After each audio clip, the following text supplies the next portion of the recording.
Melati kuntum tumbuh melata, sarang merbah di pohon cemara. Awal bismillah, mulanya kata, Assalamualaikum, pembuka bicara.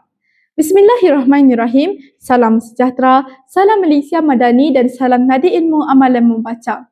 Sebelum kaki mengorak langkah, sebelum lisan mula berbicara.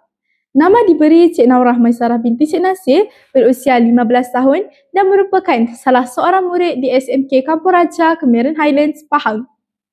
Novel yang berjaya menarik perhatian saya ialah novel yang berjudul 13 Jam A380.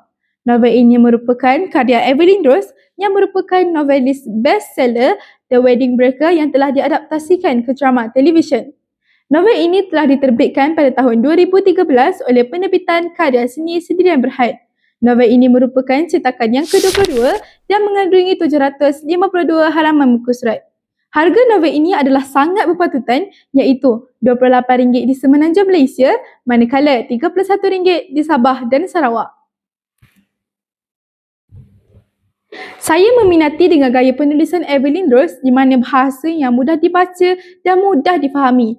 Terdapat juga kepelbagaian bahasa yang membuatkan saya kagum dengannya. Marilah kita sama-sama menelusuri novel ini dengan lebih mendalam.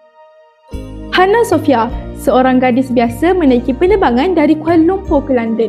Dalam penerbangan itu, dia telah bertemu dengan Cik Haidar, seorang lelaki terkenal, kaya dan berkarisma.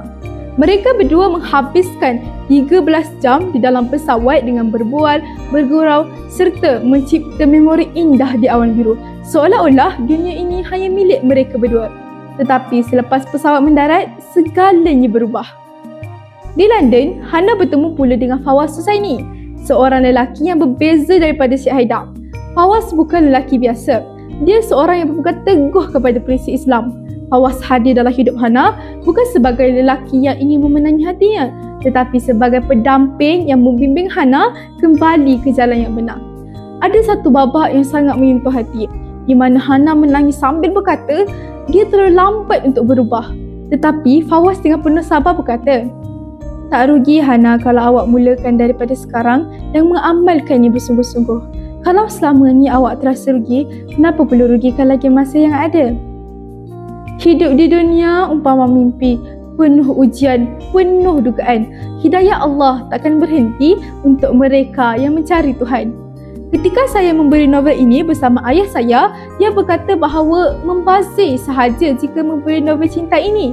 Namun, pada akhirnya, saya buktikan kepadanya bahawa bukan semua novel cinta ini melalaikan. Jadi, di sini saya ingin berkongsi apa yang saya dapat setelah membaca buku ini. Yang pertama, hidayah itu milik Allah, tetapi manusia perlu berusaha untuk mendapatkannya.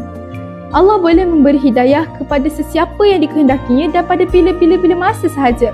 Namun, hidayah tidak akan pernah bermakna jika kita tidak berusaha untuk mencarinya dan menjaganya. Yang kedua, setiap manusia mempunyai kisah silam, tetapi itu bukanlah alasan untuk tidak berubah. Hana dalam novel ini bukanlah wanita sempurna. Dia juga mempunyai kisah silamnya sendiri, ada kelemahan dan ada kelukaan.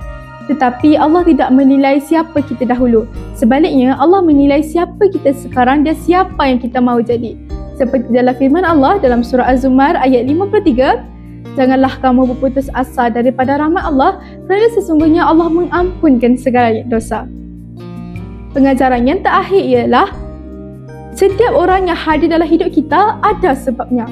Dalam hidup kita, ada orang yang hadir untuk mengajar kita sesuatu. Seperti Cik Haidar yang secara tidak langsung membuka mata Hana. Dan ada orang yang hadir untuk membantu kita berubah. Seperti Fawaz yang tidak pernah lelah membimbing Hana.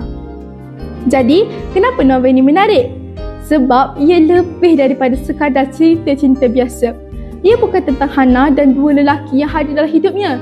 Tetapi ia tentang perjalanan mencari Tuhan, tentang peluang kedua dan tentang cinta yang membawa ke syurga. Tapi hidup ini bukanlah kisah dongeng. Tidak semua cerita cinta berakhir dengan kegembiraan. Kadang-kadang ada orang yang hadir dalam hidup kita hanyalah sekadar ujian atau asbab perubahan. Dan dalam novel ini tak ada telah tertulis Cik Haidar hanyalah seorang yang membuka pintu hati Hana. Tetapi pada akhirnya Hana perlu memilih jalan sendiri. Hadirin, daripada novel ini jugalah saya mula mempelajari tentang Islam. Saya mengaku bahawa saya juga adalah seorang pendosa. Maka buku ini sedikit sebanyak mampu memberikan tamparan hebat dan mengubah saya.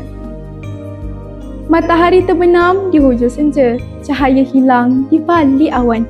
Jika kita ikhlas mencarinya, Allah pasti tunjukkan jalan.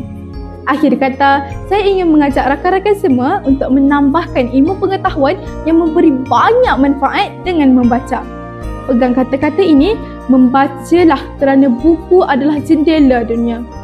Semakin banyak kita membaca, semakin luas ilmu pengetahuan kita dan hanya ilmu mampu mengubah dunia.